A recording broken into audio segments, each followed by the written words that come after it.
বাঙালিদের ব্যবসা করবার ক্ষেত্রে সবচেয়ে বড় অন্তরায় বাঙালিদের নিজেদের মানসিকতা, পারিবারিক সংস্কৃতি এবং একজন বাঙালির অপর বাঙালিকে ব্যবসায়িক ক্ষেত্রে পাশে না পাওয়া।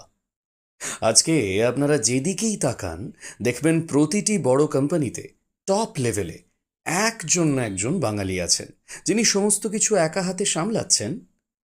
আমার যতদূর মনে হয়, বাঙালিদের মধ্যে একটা মানসিকতা এই জন্য দায়ী, সেটা হলো নিজেদের স্বাচ্ছন্দ্যের জায়গা থেকে না বেরোনোর ইচ্ছে।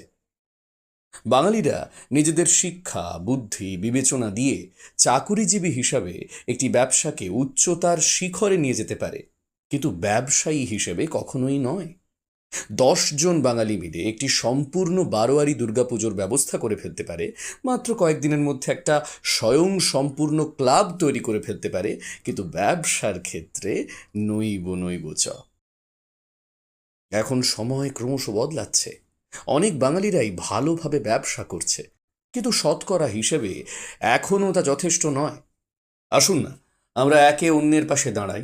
অবাঙালিরা তো নিজেরা প্রত্যেকে একে অপরের পাশে থাকে, তাহলে আমরা কেন পারবো না?